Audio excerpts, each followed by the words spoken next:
पठान बहुत अच्छे हैं, अरबी बहुत बुरे हैं, ये मैं नहीं कह रहा हूँ बल्कि ये ट्रेंड चल रहा है। 3 महीने पहले सऊदीया में एक मुरसिल नामी शख्स ने अपने कजन को कत्ल किया। कजन को कत्ल करने के बाद उसको पुलिस ने पकड़ दिया।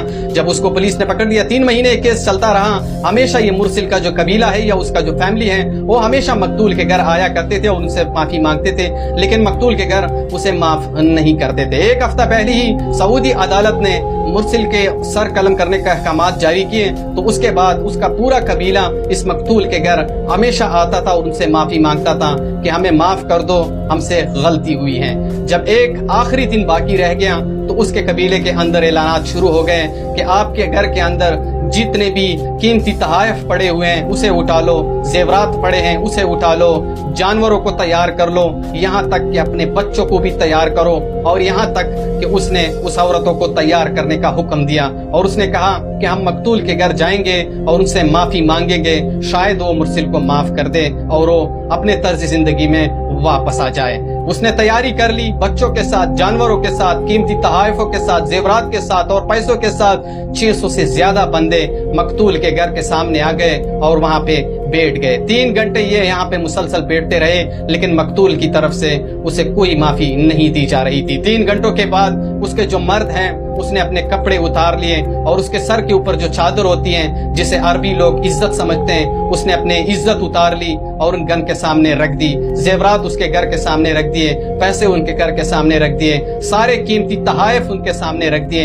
यहाँ तक कि उसके घर के सामने जानवरों को भी खड़ा कर दिया गया, कि औरतों को भी खड़ा कर दिया गया, बच्चों को भी खड़ा कर दिया गया। और उसके जितने भी मर्द थे उस सारे मर्दों ने अपने कमीज उतार के उस घर के सामने रख दिए और रोते और चीखते हुए इस मकतूल के घर से माफी मांगते रहे कि खुदा के लिए हमें माफ कर दो, हमसे गलती हुई है, मुरसिल को माफ कर दो ताकि वो दोबारा अपनी जिंदगी तर्ज में वापस आ जाए। गलती हुई है क्योंकि दुनिया में बेहतरीन अमल वो है जो जल्द ही कोई इंसान इस एक बंदे को माफ कर लेता है। उसके बाद 4 घंटे वो मुसलसल इसी तरह बैठे रहे, लेकिन मकतूल की तरफ से उसे कोई जवाब नहीं मिल रहा था।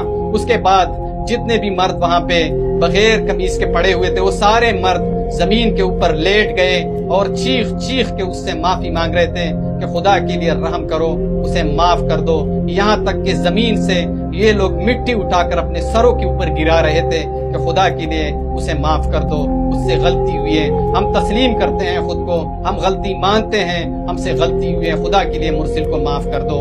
लेकिन ये सुबह आए थे और सारी रात इस मकतूल के घर के सामने ये 600 लोग, जिसमें औरतें, बच्चे, जानवर, मर्द, नौजवान, बूढ़े सारे शामिल थे, सुबह से लेके सारी रात तक मकतूल ने उसे माफ नहीं किया और सुबह मुरसिल का सर कलम कर दिया गया। और उसके बाद सऊदी में जितने भी लोग उसमें बहुत शदीद गम और गुस्सा है और शदीद लोग बहुत ज्यादा रो रहे हैं। आज पूरे सऊदिया में मुरसिल के लिए दुआएं मांगी जा रही हैं। अच्छा, दूसरी तरफ मुरसिल के साथ एक सऊदी शहजादा, उसको भी सर कलम करने का अहकामात जारी किए थे, क्योंकि सऊदिया में 3 बाई पठान रहते थे जिसका ताल्लुक पाकिस्तान में स्वात से था और वो 14 साल से वहां सऊदिया में रिहायश पजीर थे और अपनी मजदूरी करते थे।